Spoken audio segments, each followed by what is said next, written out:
derby in and of itself is neither feminist nor is it anti-feminist. Nor is it queer or any of these things. It's kind of how it's engaged with. The interesting debate between is this a pro-feminist or an anti-feminist sport? For me, it's really difficult to come down on one side or the other. Right? Feminism, by its very nature, is complex. We're walking contradictions, many of us feminists, and I think the same thing can be said about roller derby.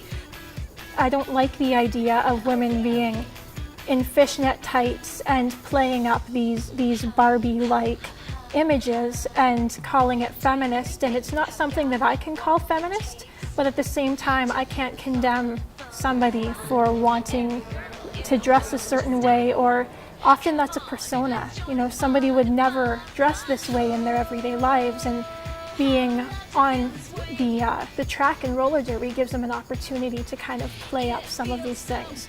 I think that it is a little bit of irony that is happening in those spaces where women are saying, you know, I can be this very aggressive, this very tough, this very typically masculine way of thinking about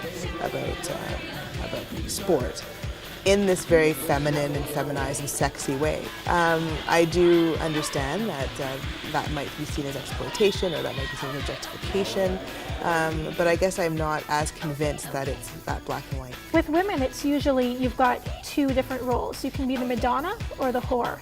And the Madonna is virginal, and the girl next door and your sister or your mother are the person that you would like to think that your daughter is going to be, and it's the good girl, and that would not be the roller derby girl. It is showing women in an aggressive way, right? And, you know, not just sort of parading around in the fishnets, but also pushing and shoving and using their bodies in very powerful and aggressive ways. And I think it really does flip things on its head, right? Because women are not supposed to be doing those kinds of things, right? Women are not, if they're going to be dressed like that, then they're going to be titillating, they're going to be there for men, and they're going to be walking around, prancing around. And that's not what's happening in roller derby. It's really quite opposite to that. And as a result, I think that's quite fascinating, and I really do like it. I actually think it's quite